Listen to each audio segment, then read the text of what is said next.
conflict between the ASWSU president and an all-campus senator. Additions and subtractions could be coming to this section of the WSU campus. Coming up next on Murrow News 8. Studios on the campus of Washington State University. This is Murrow News 8. Good evening, I'm Derek Strom. And I'm Zane Dodge. Welcome to Murrow News 8.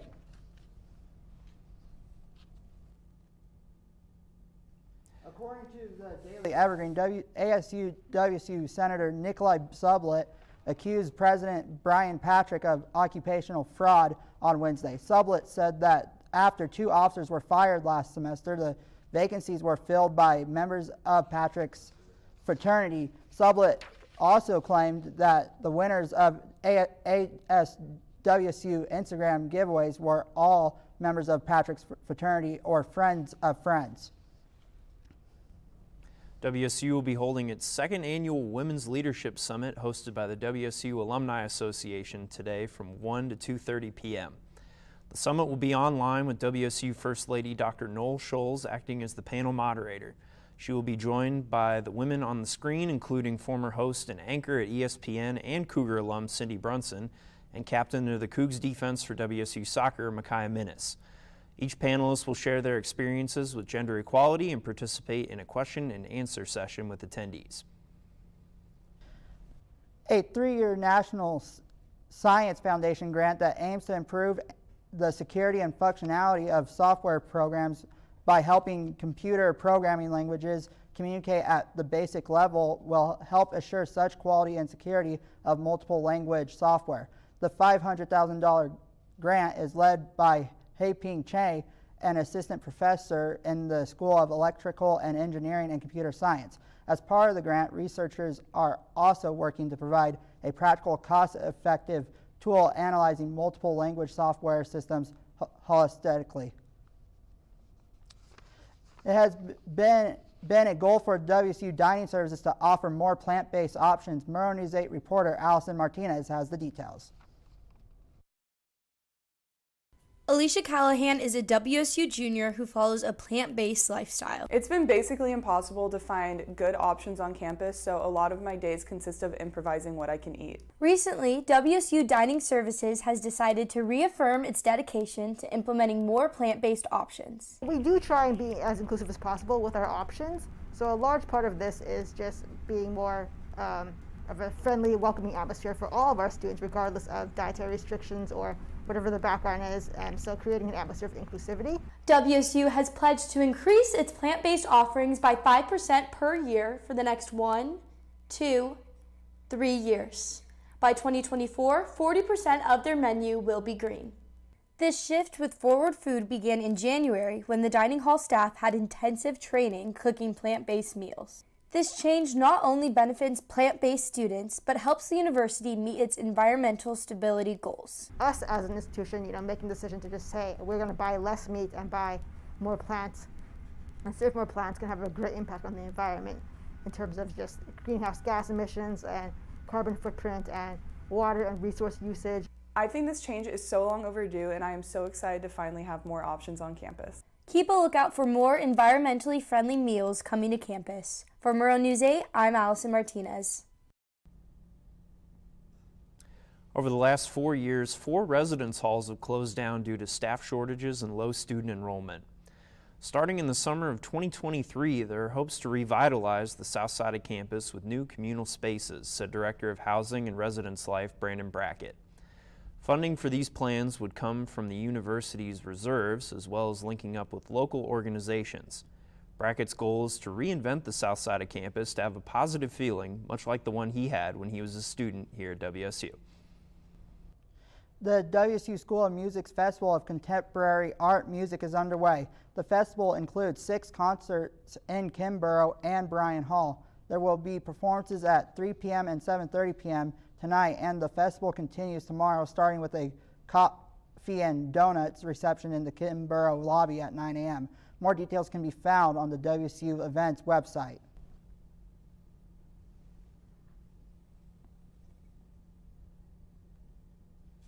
The Atrium Recital Series will host 2 concerts in support of Ukraine. WSU choirs will perform a program inspired by peace and resilience today at 4 p.m. On Tuesday, March 8th, members of the School of Music faculty will perform a humanitarian concert. This concert will feature works by Ukraine composers combined with music from all around the globe. Both concerts will be held in the Terrell Library atrium. The Ukrainian community in Spokane is doing all they can do to aid the country they love following Russia's invasion. Places such as the warehouse in Spokane Valley, which is helping to coordinate donations, according to KXLY. Other entities such as Spokane Pediatrics are also working to gather donations. An anti-abortion bill based off of a Texas law passed the Idaho State Senate with a 28-6 vote and is now moving to the House. Senate Bill 1309 is meant to expand on the fetal heartbeat abortion ban that was signed last year, according to the Moscow-Pullman Daily News. Specifically, this will extend the list of parties who are able to sue an abortionist to all immediate family members, getting around 1973's Roe v. Wade.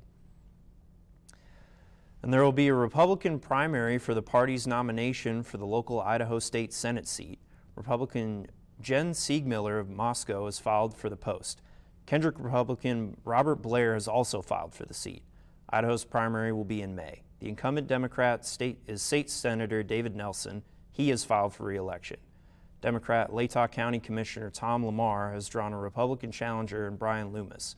Candidate filing in Idaho runs through next week. This spring, Amazon employees will be able to take classes at Spokane Community College and Spokane Falls Community College for free, according to the Spokesman Review. This was an installment of the Career Choice program that was expanded in January. Spring quarter starts April 4th. Amazon recently opened a fulfillment center in Spokane Valley, and that accounts for a lot of the almost 1,800 employees in that area. The Idaho State Board of Education called a special meeting yesterday morning to discuss topics moving through Idaho legislature. Before the meeting, the House of Education Committee voted to do away with the Common Core standards adopted in 2011, which favor new science, English, language arts, and math standards for K through 12 students. Common Core is a term for current literacy standards in math and English and language arts that outline what students' capability should be by the end of each year. The board decided to not take action regarding the new standards at this time. Pullman Regional Hospital is looking at a possible third bond election to pay for a facility expansion, according to Pullman Radio. This comes after Pullman voters rejected a $29 million expansion bond twice in 2019. After voters rejected the proposed property tax increase, hospital commissioners tried to expand their taxing district outside of Pullman city limits. Voters also rejected their annexation requests. The annual Snake River Canyon Half Marathon will be held tomorrow morning starting at Wawawai Landing. The race starts at 10 a.m. Wawawai Road along the Snake River in southern Whitman County and will be closed for the half marathon. The Kiwanis Club of Pullman is celebrating its 100-year anniversary. The city's oldest and largest service club has made its mark in the community by service projects and community donations. The official anniversary date is March 27th. New information regarding a dangerous insect. WC Lab just gained a new status. Coming up next on Murrow News 8. There was an old woman who lived in a shoe. She had so many children she didn't know what to do.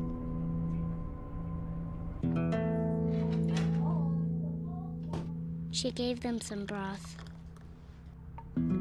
without any bread and kissed them all soundly and put them to bed.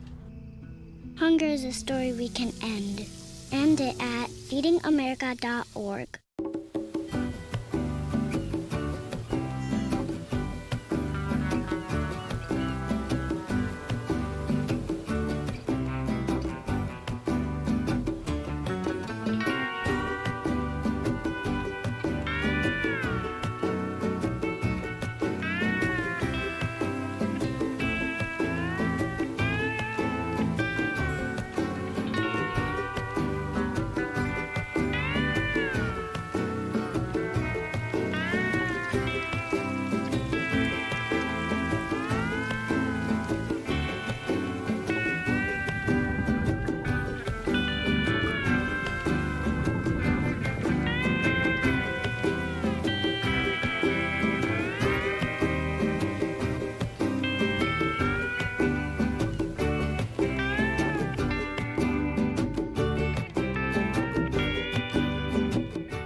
So, I just moved in with his family, and it's embarrassing.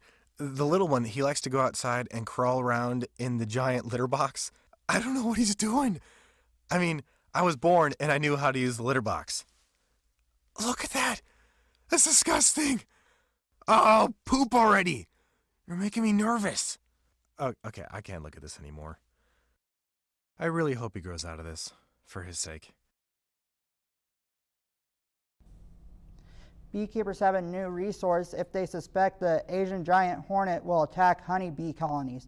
According to WSU Insider, 2 WSU scientists wrote a publication entitled Distinguishing Asian Giant Hornet Damage to Honeybee Colonies. The publication details specific signs that bee deaths are caused by Asian giant hornets and that they are a new threat to honeybee colonies. WSU researchers want to know exactly how the 11 grizzly bears at the WSU Bear Center hibernate, as well as they do, and what can affect it. The glucose study showed feeding during hibernation does in fact interfere with the bear's ability to do so. This served as a warning for humans not to feed bears during this time. WSU evolutionary geneticist Joanna Kelly is using cell cultures taken from the glucose study to look at what genes are being activated from glucose consumption before, during, and after hibernation. Although 11 bears is not a big number when compared to a lot of studies, Kelly says what they're finding out about bears is fascinating. Next, we'll go to our reporter Chris Mitchell to get some more background on WSU, the Bear Center, and what their grad students do.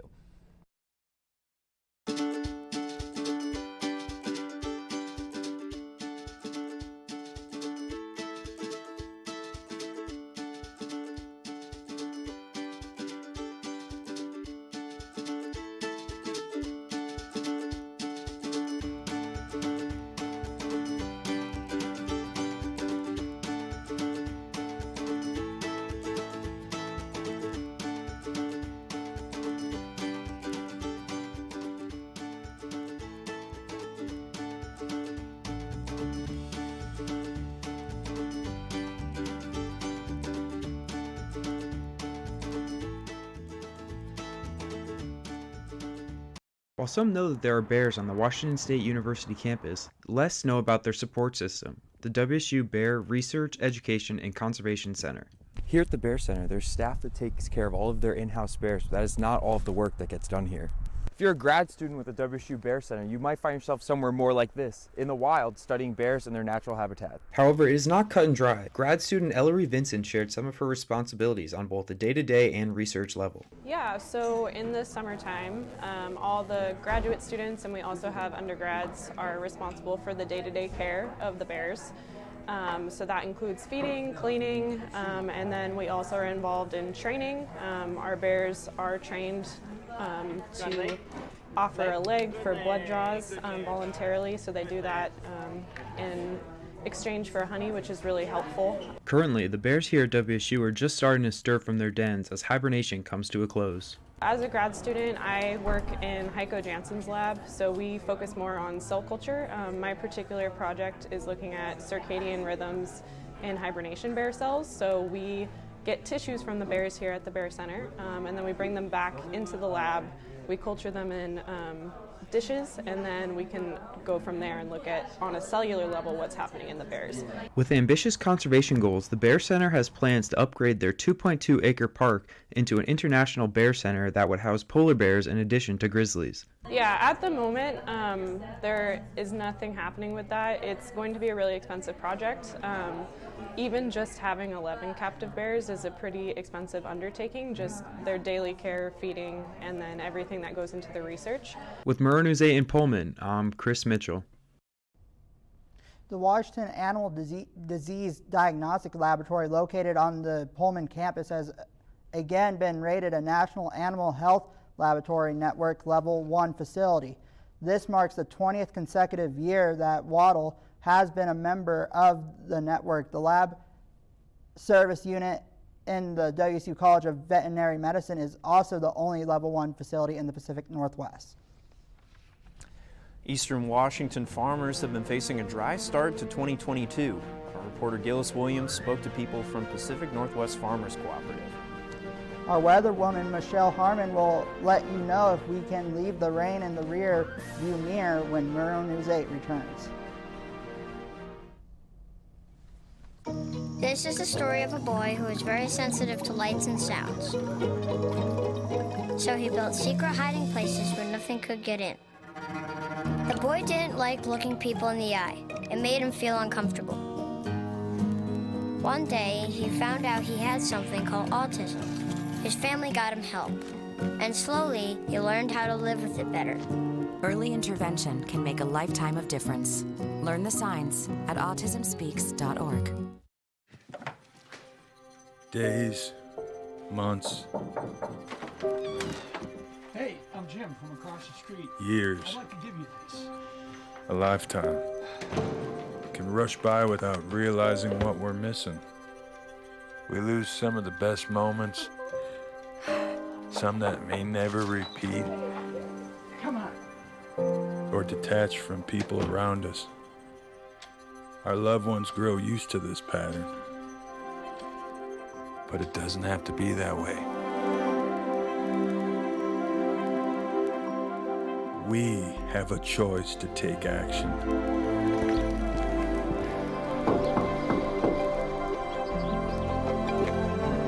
It's never too late to live a full life again. Hear how many of us Vietnam veterans have managed our mental health and reconnected with our families. Visit maketheconnection.net to find out more.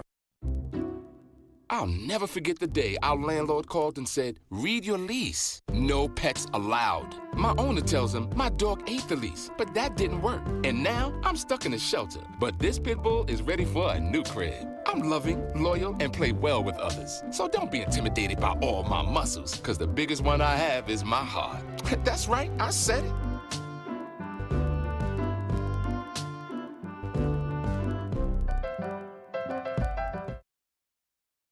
Before the last 3 days of rain, it's been quite a dry start to 2022. Our reporter Gillis Williams has more on the story of how drought is affecting farmers in eastern Washington. The drought in eastern Washington has been far from elegant. According to drought.gov, over 50% of the east side is in moderate drought, over 25% is in severe drought, and a small but worrisome 6% is in extreme drought. The Pacific Northwest Farmers Cooperative, a company who grows crops for East Washington and parts of West Idaho, is cautiously aware of these trends. As of 1st of January, we were actually about average moisture. And that was around the time when the Pacific Northwest experienced record-breaking rainfall and snowfall. But since then, it's gotten really dry. After experiencing the worst drought that I've seen in my 28 years here for the co-op, we didn't cut very good crops. And a few other staff members who work in the co-op have given their outlook on the rest of the year. We're pretty hopeful we do get some timely rains during March, April, May, and into the growing season. But as it sits right now, we are, relatively dry and could provide some challenges on this upcoming year. Aside from growing crops and wheat out on these fields, the company also grows chickpeas, which is then broken down to make hummus. But when talking about the drought season this year, Kyle expressed some additional concerns about how they will be able to grow a sufficient amount. Farmers want to grow a good crop. They take a lot of pride in feeding the rural. They'd rather cut a 120 bushel crop that they know is going to feed a lot of people instead of a half a crop that's going to have poor quality as well. Reporting in Genesee, Idaho, Gillis Williams, Murrow News 8. It was cold and pretty cloudy this morning, but I got some high hopes for this weekend. Michelle, give me some good news. Well, Derek, it's kind of cloudy today, and we can see we have a high of 42 and a low of 27. So it's a great day to stay in and cozy up with a book. And then the sun rose this morning at 6:22, and the sun's setting a little later at 5:39 p.m. And tomorrow we can expect it to warm up a bit. We're going to have high temperatures of 46 and a low of 27. And then the sun's going to rise at 6:20, so a little earlier, and the sun's going to set a little later at 40. Moving on to the state map, our friends over here in Spokane have a high of 45 and a low of 27, and it's cloudy up there, so it's the same as it is down here in Pullman about. Moving over here to Yakima and the Tri-Cities, we can see that it is a little warmer. They're getting a little more sun. Over in Yakima, we have a high of 57 and a low of 33, and over here in the Tri-Cities, we have a high of 54 and a low of 33. And moving on over to Olympia and Seattle on the west side of the state, it is cloudy, but the sun's peeking through there a little bit, so you can leave your rain jackets at home. Moving on to the 5-day forecast, we have a bit more sun that we can expect. On Saturday and Sunday, we're going to have a high of 46, and Monday it's going to warm up a bit at 49 degrees, but it's not going to last for long because on Tuesday and Wednesday, it's going to drop a little bit in the temperature, and we can expect some rain and snow, and that is all I have for weather today. Back to you guys at the desk. Thanks, Michelle. WSU men's basketball played well as Beasley saw a welcomed addition. 2 former Cougs will work out at the NFL Combine today when Murrow News 8 comes back. 1 in 3 adults has pre-diabetes. 1 in 3. That means it could be you, your favorite brother, your other brother, you, your football buddy, your football buddy, you, the boss's boss. If 1 in 3 adults has prediabetes, that means it could be you, your barber, your barber's barber. Nice work. Thanks. You, your plumber, Breathe right into your foot. your plumber's masseuse. Yes. You, your dog walker, On your left. your cat jogger. Or you, your co-pilot, your co-pilot's co-pilot. While 1 in 3 adults has prediabetes, with early diagnosis, prediabetes can be reversed. Take the risk test at doihaveprediabetes.org to know where you stand. Let me tell you about the toughest guy on earth. He does the work of 2 jobs, but only gets paid for 1. He's tough enough to feed the man that gave him a lifetime of nourishment. He has the crazy strength to lift the man that raised him up without even flinching. That's right. No employee of the month bonus check here. This guy, this warrior, will always be by his father's side, even if his dad will hardly remember. Good luck finding a gym to train for that. If this guy isn't the toughest guy on the planet, then I don't know who is. Caregiving is tougher than tough. Find the care guides you need at aarp.org/caregiving. Connor McAvoy with sports. WSU women's basketball lost against Utah last night, ending their game play in the quarterfinal round. As a team, WSU shot 37% from the field in the game, while Utah was at 42%. While Utah was at a 42 percentage. Head coach Kami Etheridge had this to say regarding the tough first half against the Utes. That first half was just, tidal wave on us. They shot the ball so well from 3. They're really hard to guard, and they made us pay for every mistake that we made, and we made enough to get ourselves in a hole. Obviously, giving up 45 points. It's hard to come back from that. I loved our. The Cougs will now wait to find if they get an at-large bid into the NCAA women's basketball tournament. Some good news for us as the men's basketball team won against Oregon State. This came from the help of TJ Bamba coming off the bench to score 16 points and make 8 rebounds, changing the expected outcome of the entire game. WSU will close out the regular season, play at home against Oregon tomorrow. A new feature will be added for Cougar home basketball games. WSU Athletics introducing their beer garden at Beasley Coliseum right before the pandemic began. This will return for the last weekend of the men's basketball regular season. A special section in the seating area will permit people that purchase alcohol. This feature will also be available for baseball later in the year. More on baseball as the Cougs head to Texas to compete in the Frisco College Baseball Classic. They plan on competing against Texas A&M today at 5 p.m. and then Wichita State tomorrow at 10 a.m., along with Sunday playing against Iowa at 10 a.m. The first home game in Pac-12 Conference will be a 3-game series with Oregon State. WSU alums Max Borghi and Abraham Lucas have met the Seattle Seahawks several times. This comes after last semester's Apple Cup win involving Borghi and Lucas as a crucial part. Not since Marcus Trumfad in 2003 have the Seahawks ever drafted a Coug, according to the Seattle Times. Lucas and Borghi have met with Green Bay as well as Tampa. Washington's Graduation is around the corner. Help your job search with this campus event. And Washingtonians have become an internet celebrity with the help of the neighborhood stars. Don't go anywhere.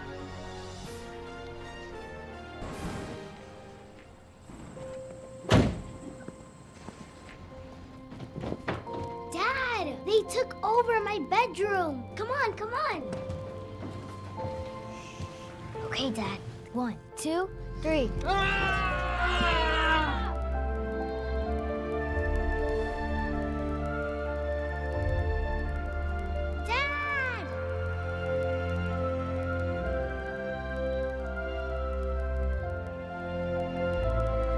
You saved me. Dad? Are you okay? I'm fine, dear.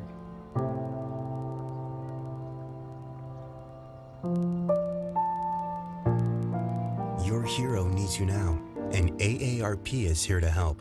Find the care guides you need at aarp.org/caregiving. There. Can I tell you a cat joke? Just kidding.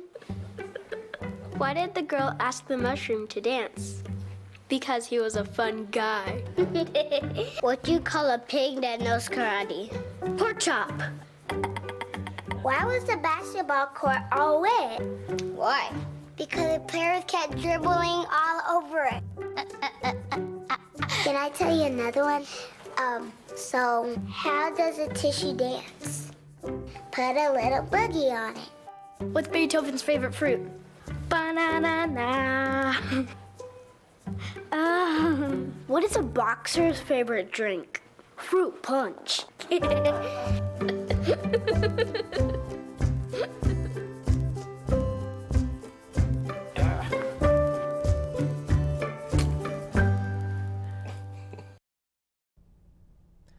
WSU Student Affairs Job Fair is coming up next week. The job fair will take place on March 7th from 11 a.m. to 2 p.m. in the Cub Junior Ballroom. Students will be able to talk with departments that are currently hiring. ASCC will also be available at the fair to help navigate the application process and sign up for Handshake. Washington TikTok star has found success with his catwalks. Chris Watson, a 31-year-old from Tacoma, is a full-time content creator and spends his day going on catwalks where he goes on walks and makes videos highlighting the cats he meets along the way. Watson started making his videos on TikTok in June of 2020, and now his account has more than 1 million followers. I know for one thing, though, Derek is a cat person. You know, that is true, Zane. I've had cats my entire life. Shout out to my cat at home, Nia, if you're watching this. Zane, cat person, dog person, where do you lie on that? If they don't annoy me, it's fine. All right. Thanks for watching, y'all. Have a good night.